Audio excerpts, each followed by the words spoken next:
amuye nanjye bari kumujyaga.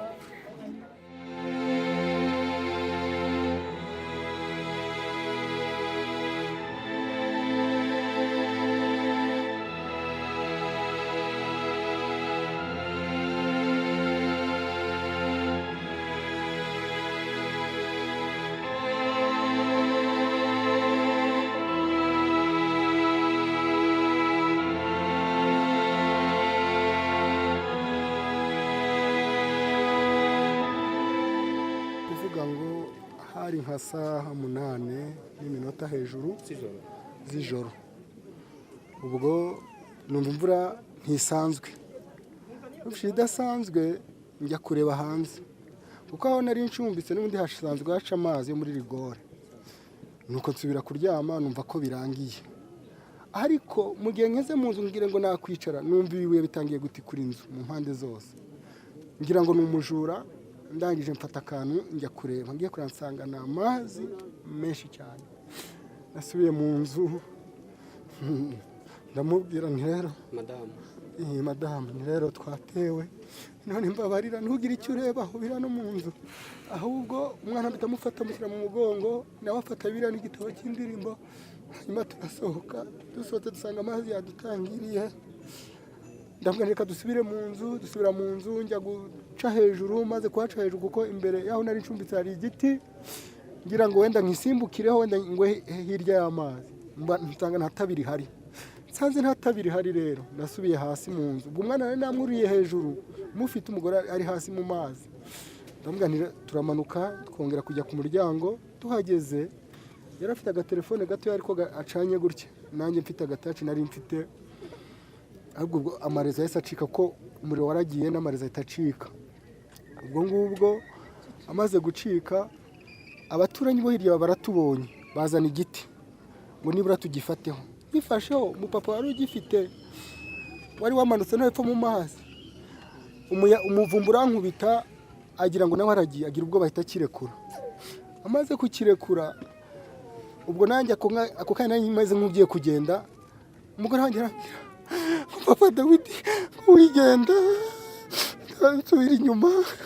Ndamubwira nti rero urabona ko ubutabazi bwanze, none ngwino twegerane hano dutegereze icyo Imana iri bukore. Ndavuga nti ariko ugomba kubanza ugaca bugufi tukihana kuko nta kindi gisigaye. Nuko ubwo nari nketse wa mwana, arangije turihana, maze kwihana nawe arihana. Ngiye kumva numva ikinyuma ikibambazi kiragiye, kimaze kugenda. Ubwo amera nk'ugize ubwoba, afata ku dirishya. Iryo dirishya yarafashe, umuvumbu uhita uramukubita. Rya dirishya yararigundira cyane kugira ngo arebe ko yagaruka hondi. Biranga, idirishya ubwo naryo rivamo riramusanganira, abagiye gutyo. Mu gihe nk'ibitekereza numvisha amazi azahita anyora, ankubita hasi n'umwana. Ubwo arambita njya munsi mu mazi, ngeramo nkumva ibiti biri kuniga, arambiranda ko nari gutya ngaramye, agezemo arambirandura ndubama, byo narabikurikiranaga. Noneho maze kubama agezeho imbere, arongera arangarura gutya, anshinze gutya, mpagaze mbita mbona ikirere hejuru, mbita mfata insina. Iyo nsina nyifashe nk'ariyo yandokoye, narayifashe maze kuyifata numva umwana ararereta mu maguru, ku mugongo, amaguru ariyo yafashwe muri bya bindi nahetse. Nahise mufata mbita mucurika kugira ngo atamira ayo mazi kandi ari n'amabi. Kugira ngo mbaramutse muri aka kababaro ndimo, ni ibintu bibabaje byabaye, byadutwaye Abanyarwanda. Murabizi ko bitabaye muri Rubavu gusa, byabaye mu turere twinshi cyane. Muri aka kanya mbavugisha abo tumaze kumenya twabuze, twatakaje Abanyarwanda 130. Hari aba hano muri Rubavu, hari abo muri Burera, hari abo muri Ngororero, hari abo muri Karongi, ni henshi cyane. Tumaze gutakaza 130 kandi turacyanashaka ko hari abandi imirambi kibura, abantu tukibura, ubwo umubare w'abapfuye ushobora kwiyongera.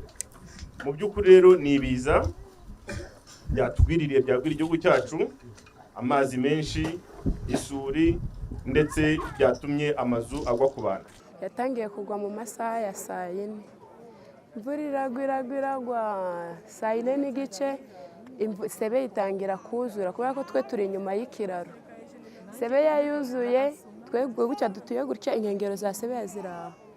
Sebeya iruzura, itangiye kuzura turavuga ati kubwo basizeho imifuka ku ruhande ntabwo Sebeya iradusanganira. Twinjiye mu nzu dusohotse hanze dusanga cya kiraro cyavuyeho. Kiraro kivuyeho turavuga ati noneho turashize, turasohoka.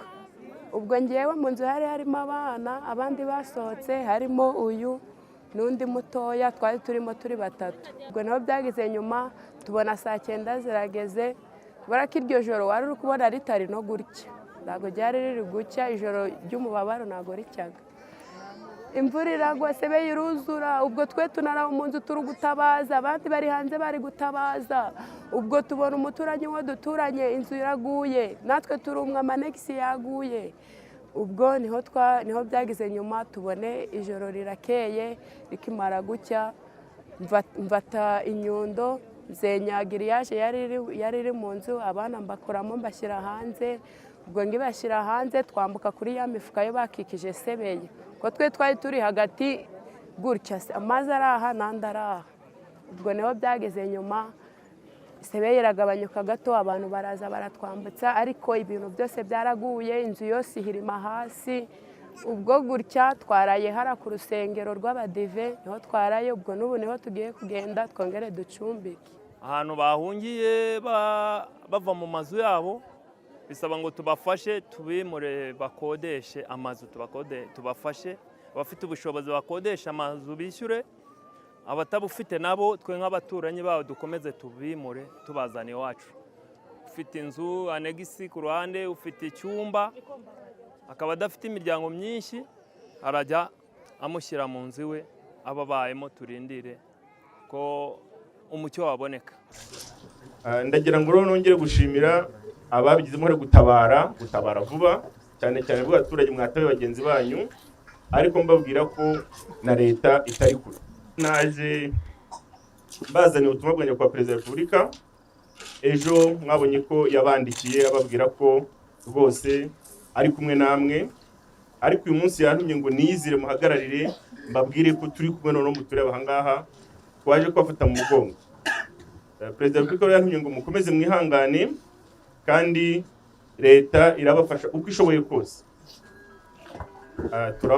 Turashyingura bigendeye, nta kundi byagenda ubwo, ariko nibura abasigaye nabo ndagira babwire ko Perezida wa Repubulika n'umwe mubabwire ko abasigaye turabaha uko dushoboye, tubashakira imibereho, abakomeretse tubavuze, hanyuma dukomeze ubuzima. Ndagira ngo rero mbabwire ngo leta iri kumwe namwe, leta ibari hafi. Mwabonye abayobozi bose bagezeho kuva ku nzego z'ibanze kugera ku bayobozi bakuru umutekano, ari abapolisi, ari ab'ingabo z'igihugu, ari abaminisitiri, nanjye bazana ubutumwa bw'umukuru w'igihugu kubabwira ko rwose tuje kubafata mu mugongo. Mukomeze rero mwihangane, leta iri kumwe namwe kandi turabafasha uko dushoboye.